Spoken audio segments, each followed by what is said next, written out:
off to college, and at Heritage Christian, and then Micah followed me there, and we formed a group while we were there on campus, and we got to travel lots of places, got to do lots of youth events, and did a couple of weddings and things like that. And so this is what we were doing. You know, I'm in ministry working for a church, but at the same time I'm getting to travel and to sing and to do some music ministry and things like that.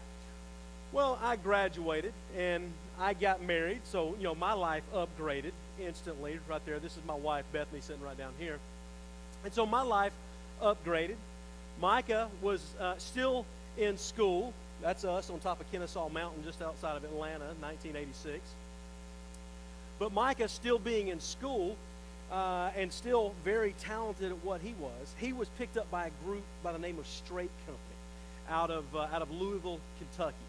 And they have traveled all over the place. In fact, they have traveled all over the world singing and sharing the message of Jesus through song.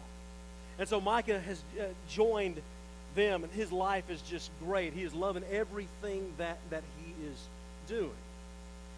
In the meantime, our youngest brother, Matt, is still back home in Atlanta. And he started to get involved with some people that maybe he shouldn't be getting involved with. He started to experiment with some things that he shouldn't be experimenting with. And we realized that there was a little bit of an issue there. And so Micah decided that he was just going to infiltrate his world, going to kind of pull him out of the temptations that he was living in. And so he moved him up to Louisville. And so that's where the two of them were, and you know, they both had jobs. Of course, Micah is singing and traveling, and Matt would go with them and kind of help out like a roadie. Well, then one weekend, they had to return back home to Atlanta. And as they came back home, Matt, who could be very persuasive, convinced Micah to go down into Atlanta, and they went down there, went to Northside Drive, and they purchased $200 worth of heroin. They then went back to my parents' house on the north side in the suburbs, and there they began to snort this heroin. And they laid down and they went to sleep. The next morning,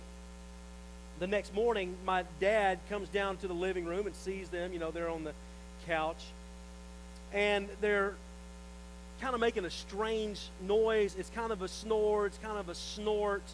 Not exactly natural.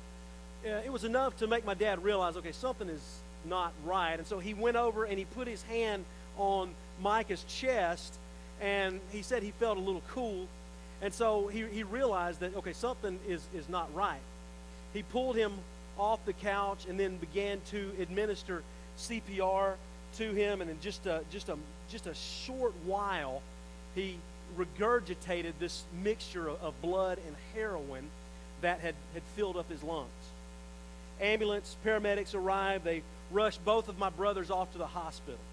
Now that I'm preaching for a small church just about an hour south of Montgomery, Alabama at this point, I get the call from my mom, and Bethany and I, we load up and we make the quickest time ever from, you know, about 4 hours away all the way to the north side of Atlanta, and we get into the hospital, and it just seems like every person I knew was there, and they were waiting on us. And so nothing is clicking, but they usher Bethany and I into this room, and we go in, and there is my mom and my dad, and they tell me they both overdosed.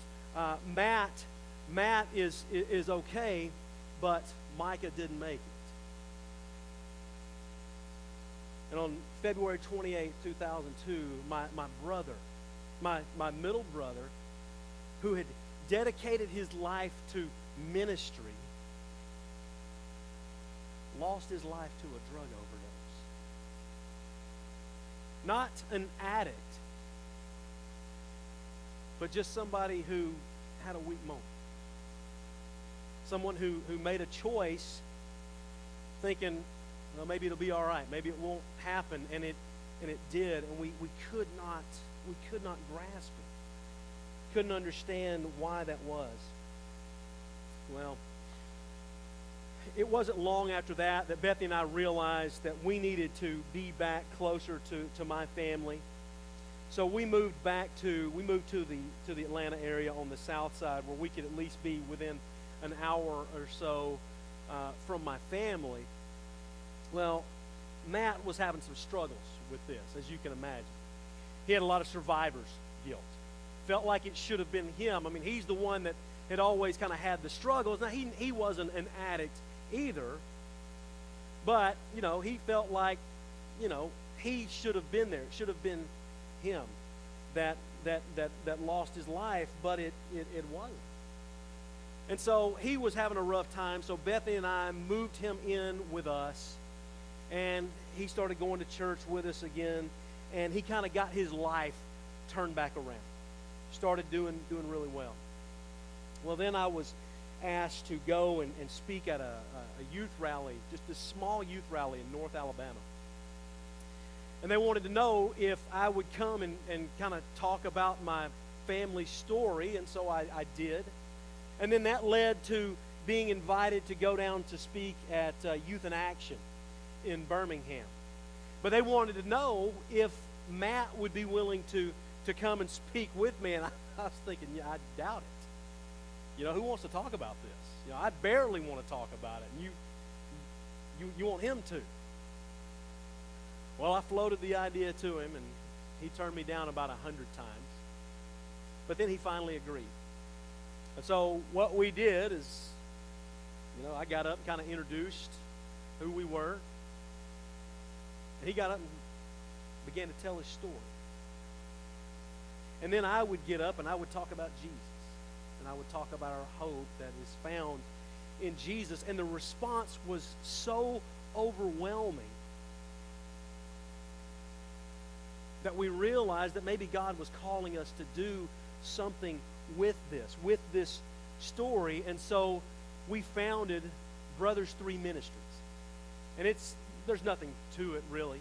It's just a speaking ministry where we traveled all over the place. And just in a short amount of time, in about two and a half years, we were able to speak to over 30,000 people. To get up and to tell our story, to talk about the things that I've just sort of told you about. Where Matt was sharing his part of the story in his experience, and it was, as he talks and as he tells the story, it's like a pin drop.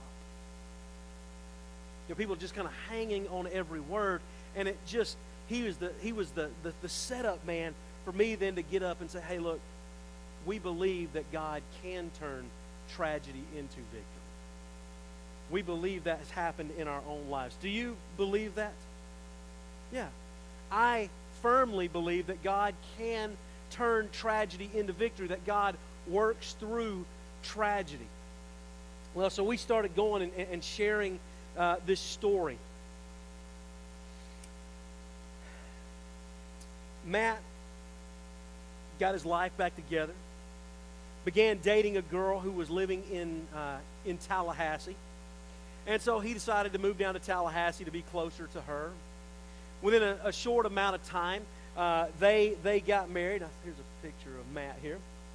Short amount of time, they got married, had two beautiful little girls, and life was just going really, really well for them. But you know how life goes. Life doesn't go really, really, really well for long, right? I mean, if you've been alive for 10 minutes, you know that, right? Well, and they started to have some bumps. He was a prison guard. That was his trade. He was a correctional officer. He was very good at it. Looked at it as his ministry. And the company that he worked for outside of Tallahassee, they ended up losing their contract because he was in the private prison system.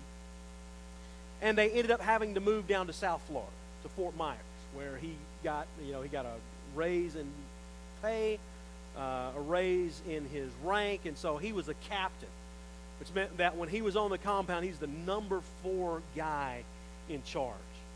Over 2,500 inmates, as he puts it, 2,500 people that hate my guts. But he was a good captain. He had a great staff. They all loved him, and the inmates respected him because he respected them.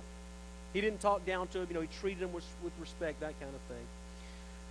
Well, his marriage kind of went south, and he ended up divorced. And it wasn't long after that the divorce began to affect his performance on his job, and he ended up losing his job. And he's just sort of living in one of those, those pay-by-the-week places. So his life has taken a really terrible turn. And I remember going down there to see him in Fort Myers and just saying, hey, won't you come move in with us for a little bit? You lived with us before, it'll be fine. Just come up to Thomasville just for a month. We'll figure it out. We'll get together a plan. You can go back. Well, he wasn't quite ready to do that, but eventually he did. He moved up to Thomasville. He was broken. Wasn't doing really good, but he started attending church with us, and he was kind of really reserved, wouldn't say a whole lot, just because, he's dealing with some stuff. Well, I ended up taking some kids up to Impact at Lipscomb. That was kind of the last thing that I still do working with teenagers, and I held open a spot for him, and I forced him to go. I mean, he's freeloading in my house, right? I can make him go. He got nothing better to do. So I said, you're going to Impact. And so he went. And it was while he was there as he heard, 2,500 teenagers singing praises to God, hearing these guys getting up and talking about Jesus, that I think maybe for the first time in his life, Jesus really captured his heart. He'd been a Christian for a long time, but I'm not sure he was really passionate about his relationship, about following Jesus. But at Impact, that all changed. And it was almost like it was a second baptism for him. And he came home, and he was just on fire for Jesus. He helped us create a worship team. We've got 25 acres of grass on our property, on our campus at our church. He said, I'll take care of it. He became the head groundsman, and he started mowing. He's leading prayers. He's doing things that he once did, and he turned his life around. Things were going really, really good. Well, then after about 6 months, he's working on getting back down to South Florida because he's got to be with his girls. He wants to be with his girls. You can't blame anybody for that. So he's gotten back on his feet after what was supposed to be a month, turned into 6. And he moved back down there in October of 2012. By the time November rolled around, he was doing okay. He had a pretty good job. But he's living on his own. He doesn't have a support system around him. He owes lots of money in child support. He owes a credit card bill because, if you've ever gone through anything like a divorce or had a catastrophic financial hit, a lot of times you live on a credit card, and that's what he was having to do. And so all of this debt was piling up on him. And so he turned to something in a moment of desperation that had some familiarity to it. He went and he bought $40 worth of heroin. And on November 21st, 2012, my baby brother joined my middle brother in death.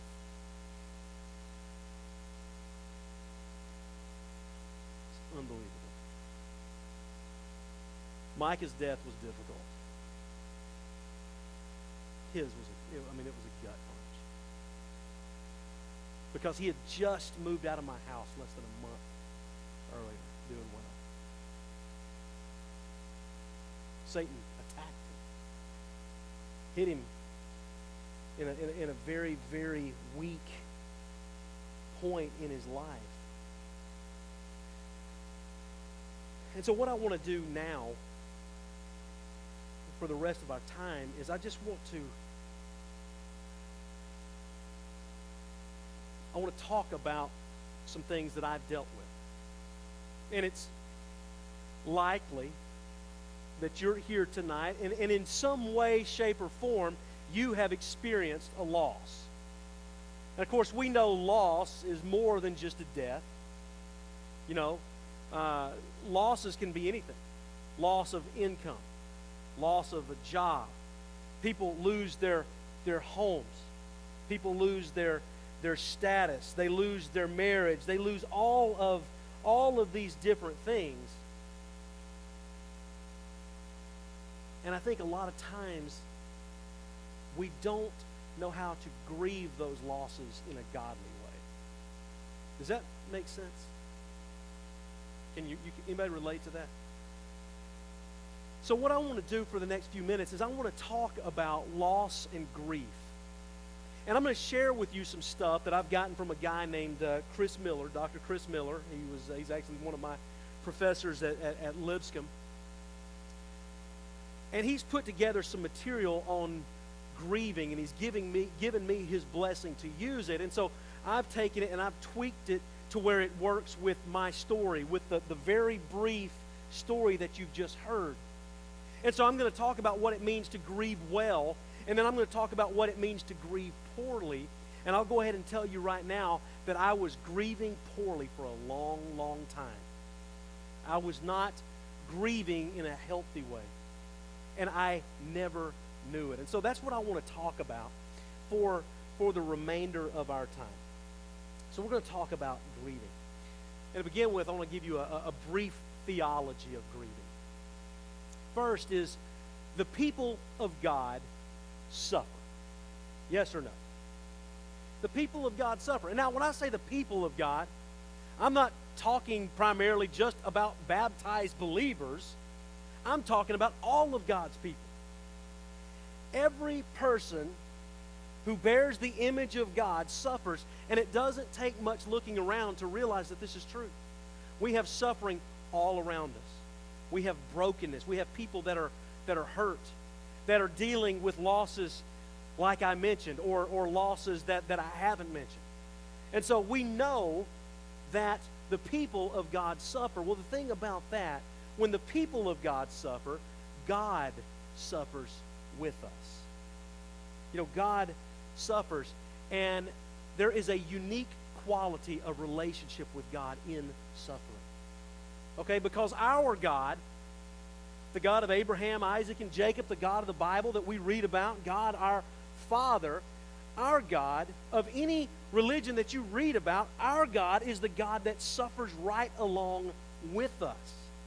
He understands what it means to hurt. He feels the losses. He feels the pain that we feel. I mean, what does Scripture say? That He is close to those who are what? Who are brokenhearted. And He wants to pick up those who are hurting. He wants to bind those up. And so our God suffers with us. The fourth thing is that we are deeply transformed through suffering.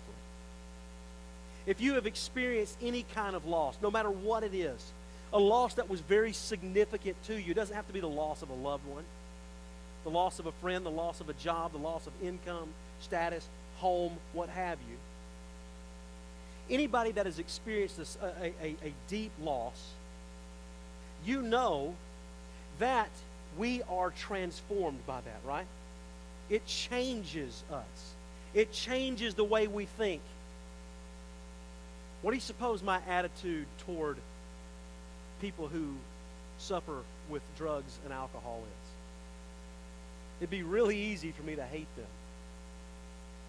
It'd be really easy for me to be very judgmental of them. And listen, I'm not perfect, because sometimes I am judgmental of them. All right? But what I find is I find myself being more compassionate toward them. Because at least on some level I understand it. I don't on all levels. But in some ways I understand it, and so it's transformed me. And that's the thing. When we learn to grieve properly, God can transform us.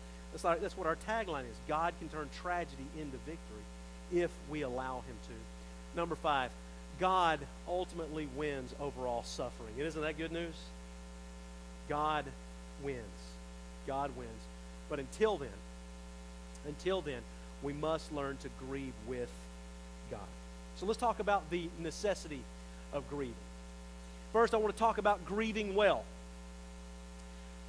Grieving openly for what we have lost is a productive way to deal with our pain. It's an important spiritual practice for your formation, and for your well-being. And that's very good if you can do that. And sometimes I've done really well at that, but what I found is most of the times I've not done really well with it. I did it this way: grieving poorly. Unresolved grief. And you'll hear me use that term a lot over the next few minutes. But unresolved grief, if it is not dealt with directly, it emerges in other forms that are destructive to ourselves, our relationships. It can be destructive in our ministry, in our jobs, in all sorts of ways. If we don't learn to deal with grief properly, it will eventually deal with us. Does that make sense?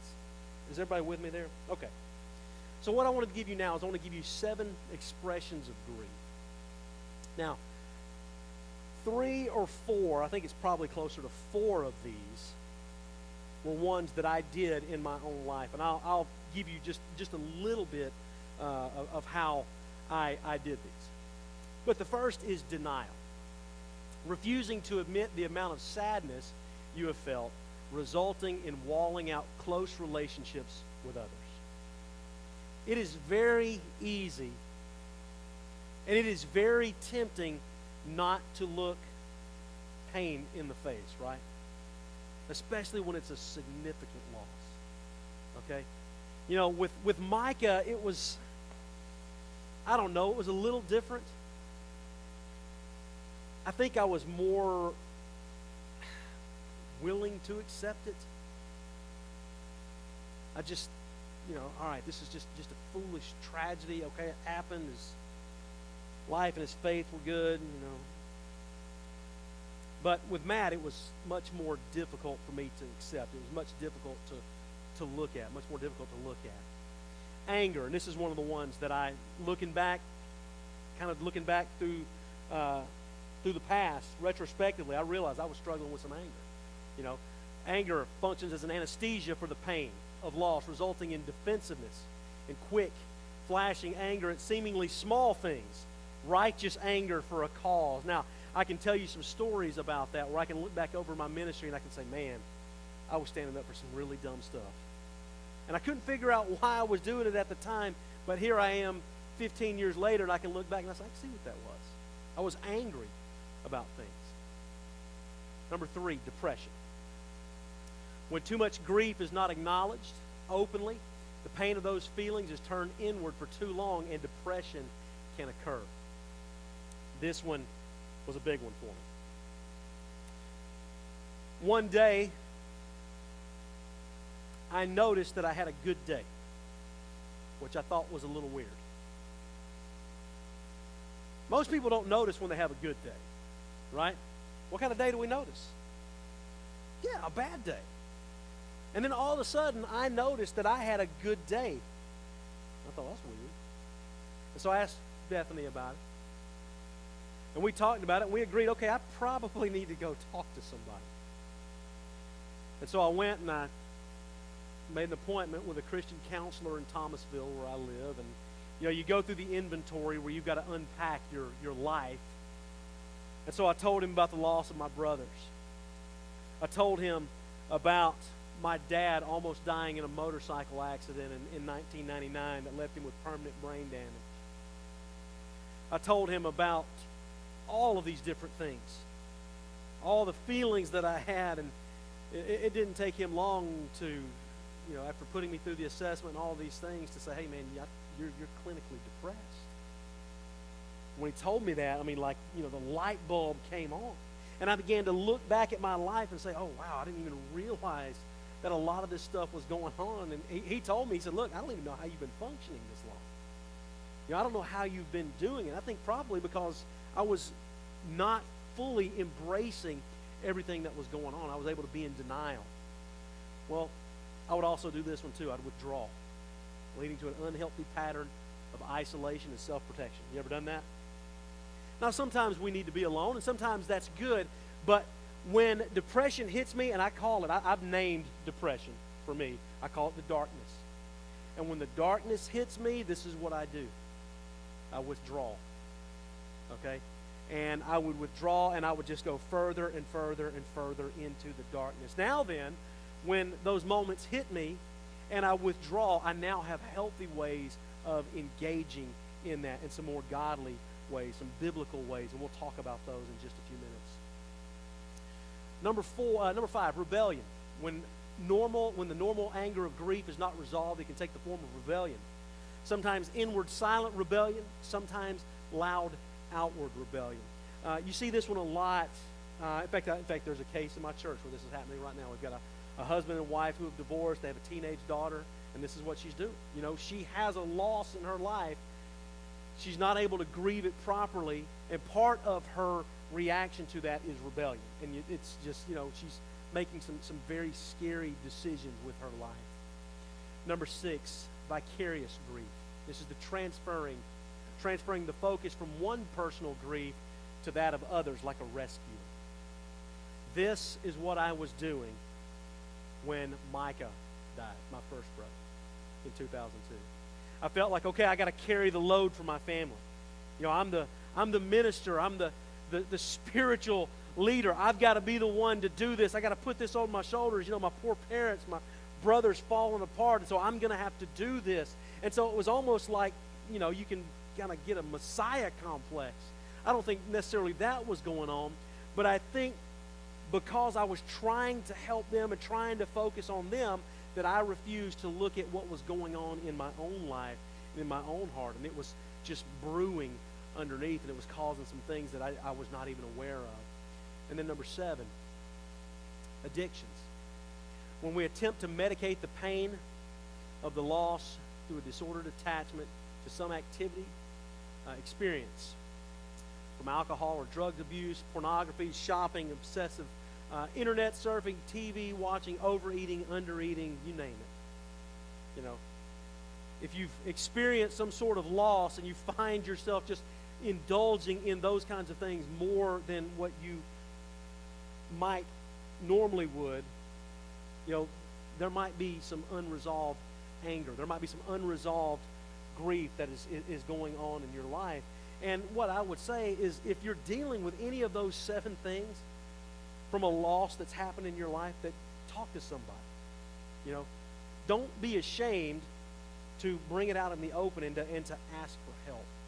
Because if you don't, Satan's going to work on you. Satan wants to isolate you. He wants to marginalize you, wants to get you off by yourself, because there he can really work you over, and that's what was going on. That's what was going on with me. So the truth about unresolved grief is that sooner or later you will grieve. In some way, shape, or form, it will come out. Some small incident will trigger a huge reaction that is out of proportion. That was one that was a struggle for my dad. He dealt with some depression. Depression, and it because he didn't properly go through it, it came out in some more unhealthy ways. It manifested itself in the form of chronic fatigue syndrome that eventually turned itself into fibromyalgia, had to go out on disability, and has been unable to work since 1995.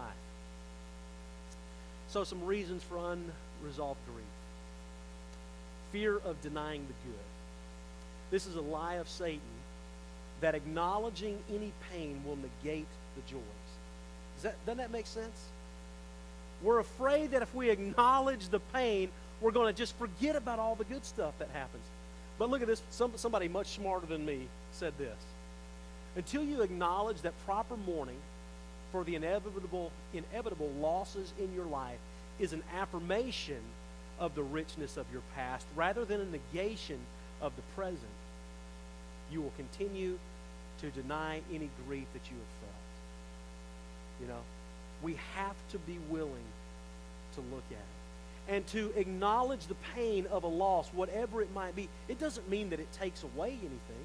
It doesn't mean that it takes away our memories or is going to cloud our vision of what someone or something was.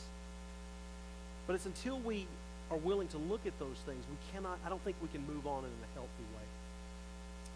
Lack of permission to grieve.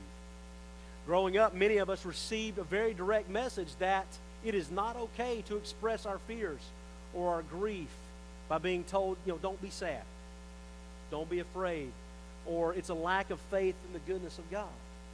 Now, sometimes we tell people don't be sad, and it's hey, we don't want people to be sad. But probably a lot of you've heard messages like that. Don't be sad. And I think people mean well. Okay, I genuinely don't think somebody has like they're being vindictive when they tell you don't be sad when you're going through something. But a lot of times it makes me wonder if they've got some unresolved grief in their own life, that they're not willing to sit with us in the midst of our grief to help us work through some of that stuff. And so it makes me wonder, well, maybe they've got some stuff going on in their life. But I don't think they're doing it just to, hey, just move on, get over it. I think maybe there's some deeper things going on there. Lack of time to process. We need a period of time to face the pain, to mourn, to accept the loss, to adjust and move forward, reinvesting in life. But you and I know that the world that we live in moves very fast. It moves very fast, and a lot of times it does not slow down for us. It doesn't wait on us to work through these things. And so we have to make sure that we find time to begin to process some of these things. Lack of comfort. Comfort doesn't change the situation, nor does it take away the pain, but it conveys the message that someone cares and understands. Encouragement without comfort first is an attempt to change the griever's perspective without validating their pain. Don't be sad. That's not acknowledging the pain. You need to get over it. You need to move on. And then, sometimes there might be, people may have to help us move on if we're held up in something.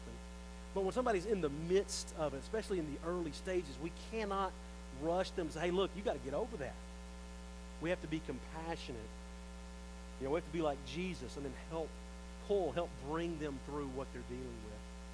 Discounting grief. When there is no acknowledgement or validation of the pain, the message is that it shouldn't be a big deal. You got to get over it. Okay? Everybody experiences loss. Everybody experiences stuff. Yeah, true, we get it. But it's easy to say that when you're not going through it yourself, right? And so we want to be mindful of that, especially as we bump up against people that might be dealing with things like this. So there's the grieving process: denial, bargaining, anger, depression, acceptance. That's sort of the ways you can work through it. But I think it might be helpful to think of the grieving process not so much as a journey through a valley where there's a beginning, middle, and end. But I think what makes more sense to me is to think of it, as you see there, kind of like waves that grow less intense and have greater infrequency over time. Does that make sense? Because I don't know that we ever really get over significant loss in our life. Does that make sense too? I mean, it's 15 years since Micah died, but I'm not over that yet. Matt, he will have died 5 years ago this November, but I'm not over that yet. But what I have found, that once I got some help and once I started doing this in a more godly way, that, the waves, they're not constantly crashing anymore. They have a greater infrequency. Now, then that doesn't mean that sometimes a tsunami doesn't come in and just wipe me out for a few days. But now, as I've learned to deal with this in some better ways, it's not as great. And I think when we learn to process it in a godly way, that can happen for us as well. So 3 things. We want to identify, this is some practices for the grieving process. Identifying your grief, engaging your grief, and then disengaging from your grief. And then we'll be done. First is to identify your losses. Make a list if you have to. Ask for help. Sometimes we've experienced loss and we don't know how to go about this. And so we need to turn to somebody who we trust and say, hey, look, just help me with this. Help me figure out, okay, yes, I lost a spouse. But if you've lost a spouse, then you've also lost more than that, have you not? You've lost so much more than that. Okay, if you've lost a job, you've lost more than just where you go during the day from 8 to 5. Okay? If you've lost a home, if you've lost a marriage, And so you want to say, hey, look, help me to identify everything that I have lost. Then we have to identify our feelings. We have to put language to what we felt, to what we are presently feeling. Then we engage our grief.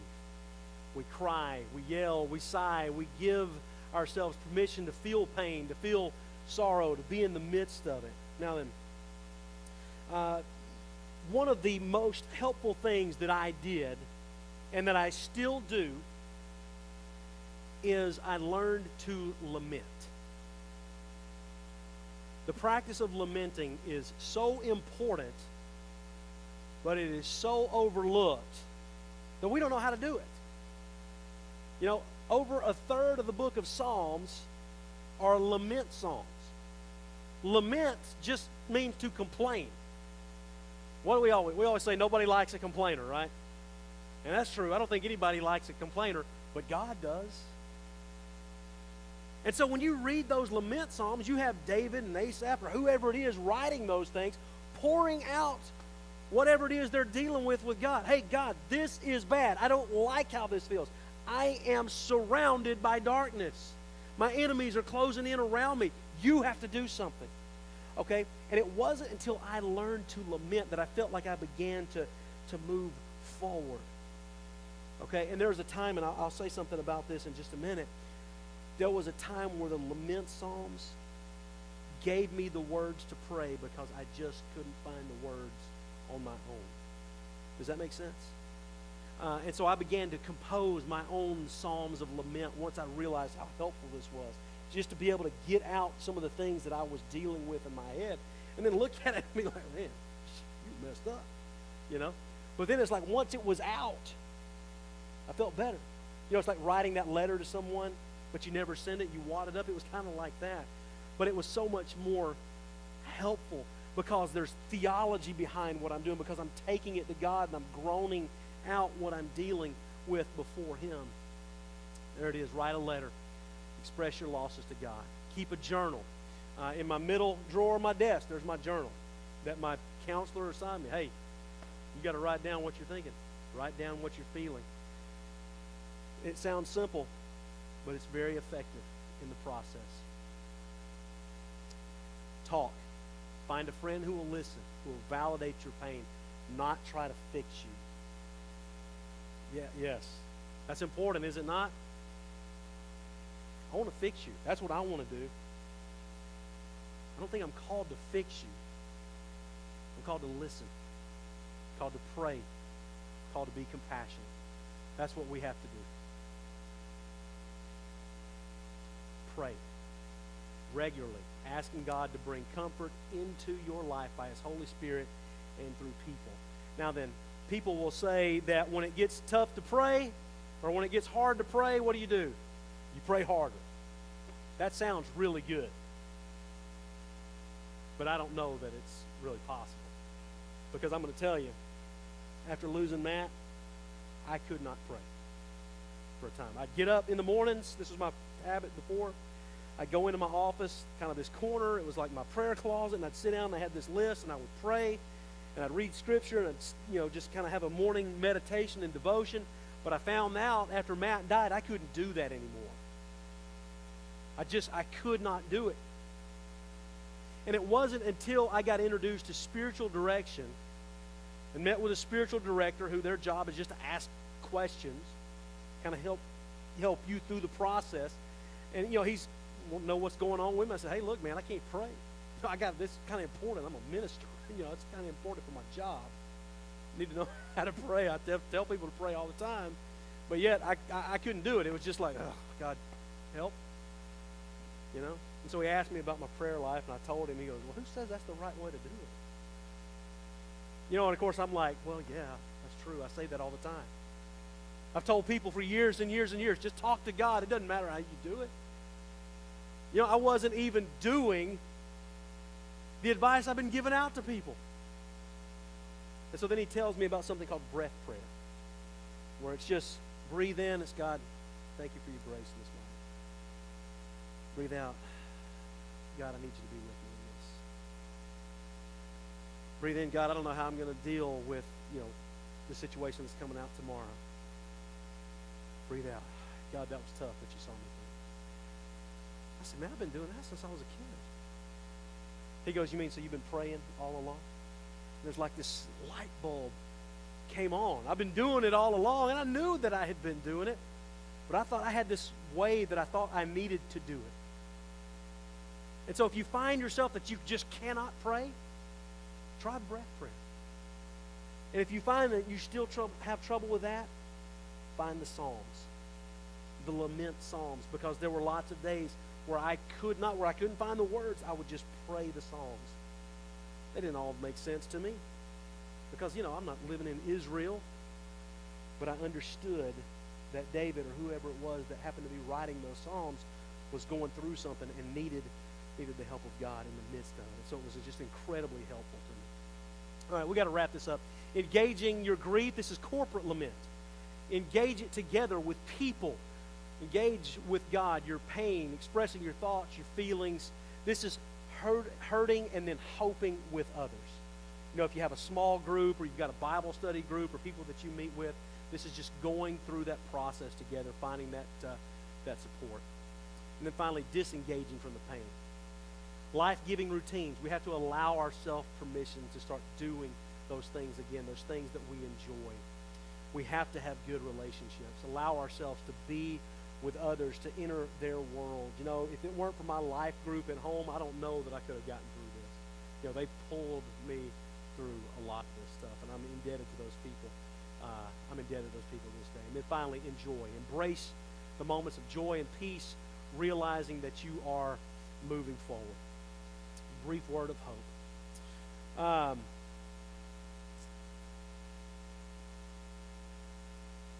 I believe that God does turn tragedy into victory. Okay?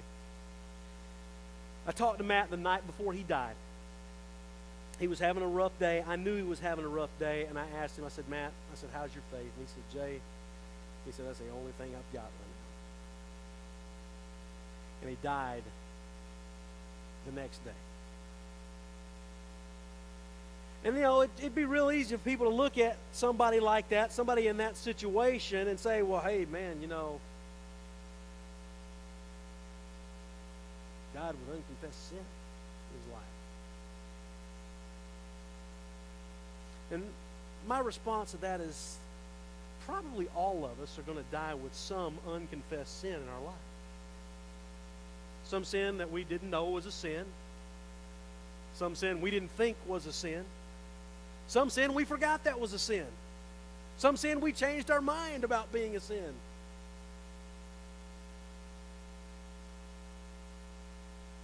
And I'm grateful to Patrick Mead for this statement because it was really helpful to me. When he said, at death, what matters is not perfection. What matters is whose hand we're holding on to. Now, my brother was struggling, but he was holding on to Jesus. He told me that was all he had. Micah was involved in ministry. And so I believe, and this is where my hope comes from, my hope is in Jesus. My hope is that I'm going to see them again one day. 1 Thessalonians says, but we don't want you to be uninformed, brothers and sisters, about those who have died, so that you may not grieve as others who have no hope. If my brothers did not have Jesus, then I don't think I would have any hope for